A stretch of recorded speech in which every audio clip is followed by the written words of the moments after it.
तो आज हम बात कर रहे हैं क्रिकेट के एक ऐसे तनाज़े की जो आप जानते हैं हमेशा ही खबरों में रहता है, बॉल टेम्परिंग। और हाल ही में पेश आए एक वाक़ये ने तो इस बहस को बिल्कुल ही एक नई ज़िंदगी दे दी है। अब ये सवाल सुनने में बड़ा अजीब लगता है ना? कि एक मामूली सा तौलिया भला कैसे एक प्रोफेशनल क्रिकेट मैच का पासा पलट सकता है। लेकिन जनाब पाकिस्तान सुपर लीग यानी पीएसएल में कभी कभी छोटी से छोटी चीजें भी खेल का पूरा रुख मोड़ देती हैं और फिर खेल की साख्त पर बड़े सवाल उठ जाते हैं। अच्छा, तो सारी कहानी शुरू कहाँ से हुई? एक मैच हो रहा था और अचानक सफ़ेद गेंद पुरस्रार तौर पर गुलाबी हो गई। नहीं, ये कोई नया रूल नहीं था, बल्कि हुआ ये कि एक टीम की किट का रंग गेंद पर चढ़ गया। लेकिन बस इसी एक वाक़े ने गेंद की हालत पर एक बिल्कुल नई बहस छेड़ दी। और यही बहस हमें सीधा असल मसले पर ले आती है, बॉल टेम्परिंग। आखिर ये है क्या? सीधे लफ्ज़ों में कहें तो ये गेंद की हालत को जानबूझकर गैर कानूनी तरीके से बदलने का अमल है ताकि खेल में एक नाजायज़, एक अनफेयर एडवांटेज हासिल किया जा सके। तो होता क्या है इसमें? देखें, खिलाड़ी गेंद की सतह को नाखूनों से खरचते हैं, कभी उसे दांतों से काटते हैं या पर कोई बाहर की चीज़ लगाकर इसकी परवाज़ बदलने की कोशिश करते हैं। और इस सब के पीछे मकसद सिर्फ और सिर्फ एक होता है, हवा में गेंद को ज़्यादा से ज़्यादा हरकत देना ताकि बल्लेबाज के लिए खेलना मुश्किल से मुश्किल तर हो जाए। लेकिन यहाँ एक बड़ा सवाल पैदा होता है, भाई इतने बड़े बड़े प्रोफेशनल खिलाड़ी आखिर अपना पूरा कैरियर दांव पर लगाते क्यों हैं? दिलचस्प बात यह है कि इसके पीछे की वजह अक्सर बहुत बहुत सीधी साधी होती है।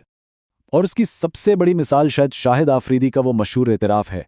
उन्होंने खुद कहा, मुझे बॉल टेम्परिंग का सहारा नहीं लेना चाहिए था, लेकिन उस वक्त मैंने ये जीतने की कोशिश में किया। अब ये कितना साफ और सीधा एतराफ़ है जो हमें बताता है कि हर कीमत पर जीतने का दबाव खिलाड़ियों पर कितना कितना ज़्यादा होता है। खैर, यही दबाव हमें हाल ही में पीएसएल के एक बहुत अहम मैच में भी नजर आया। आखिरी ओवर का वो लम्हा, लाहौर कलंदर्स मुकाबला कराची किंग्स का वो केस जिसने सबको हिलाकर रख दिया। तो हुआ क्या था, आइए देखते हैं। मैच का बिल्कुल आखिरी ओवर था। कराची किंग्स को जीतने के लिए सिर्फ 14 रन चाहिए थे। लाहौर के सारे खिलाड़ी इकट्ठे हुए, फ़खर जमान भी वहीं थे, और गेंद एक हाथ से दूसरे हाथ में गई। बस इसी दौरान अंपायर फैसल आफरीदी की नज़र पड़ गई। उन्होंने फ़ौरन खेल रोका और गेंद का मुआयना शुरू कर दिया। काफ़ी लंबी बहस हुई और आखिर में अंपायर्स ने फैसला सुना दिया कि हाँ, गेंद की हालत को गैर कानूनी तौर पर तब्दील किया गया है। और इस फैसले का जो नतीजा निकला, उसने तो खेल का सारा नक्शा ही बदल कर रख दिया। एक ऐसा नतीजा जिसने मैच का पांसा ही पलट दिया। वो नतीजा था 5 रन्स का जुर्माना। जी हाँ, कवानीन के मुताबिक बैटिंग टीम यानी कराची किंग्स को फ़ौरन 5 पेनल्टी रन्स मिल गए। खुद सोचें, आखिरी ओवर के इन लम्हात में ये किसी तोहफे से कम नहीं था। और इसका असर ये हुआ कि हदफ ही बदल गया। देखें, जुर्माने से पहले कराची को जीतने के लिए 14 रन्स चाहिए थे, लेकिन जुर्माने के बाद सिर्फ 9 रन्स। आखिरी ओवर में इतना बड़ा फर्क, मतलब खेल तकरीबन हाथ से निकल गया।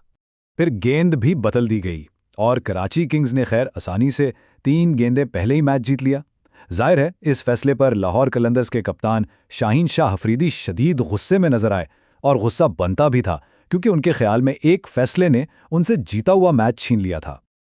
लेकिन बात सिर्फ इस एक मैच की नहीं है। अगर हम बड़ी तस्वीर देखें तो ये कोई अलग थलग वाकया नहीं था, बल्कि इस वाकये ने दिफाई चैंपियन लाहौर कलंदर्स को कई और तनाज़ात के बिल्कुल बीच में ला खड़ा किया। यानी ये तनाज़ात का एक पूरा सिलसिला था। याद है वो गुलाबी गेंद वाला मामला, जब एक पिछले मैच में जर्सी का रंग लगने से गेंद खराब हो गई थी। फिर फ़खर ज़मान पर मुबैना तौर पर कैमरे में गेंद को नाखनों से खरचने का इल्ज़ाम भी लगा। यही नहीं, मैदान से बाहर भी मसाइल थे। टीम को अपने होटल में सिक्योरिटी प्रोटोकॉल की संगीन खिलाफ वर्जी जैसे इल्ज़ामात का भी सामना था। और इन सब के ऊपर खबरें ये थी कि पीएसएल ने खुद हुक्काम को हिदायत की थी कि इस सीज़न में गेंद पर ख़ास तौर पर सख्त नज़र रखी जाए। तो आखिर में सवाल वही रह जाता है, प्रोफेशनल खेल की इस गर्मा गर्मी में वो कौन सी लकीर है जो जीतने की एक मुसाबकाती हिकमत अमली को एक खुलेआम स्कैंडल से अलग करती है? ये एक ऐसा सवाल है जिसका जवाब शायद टीमें, लीग्स और शायकीन सब आज भी तलाश कर रहे हैं, क्योंकि जीतने की लगन वो अक्सर खिलाड़ियों को कवानीन की हदें पार करने पर मजबूर कर ही देती है।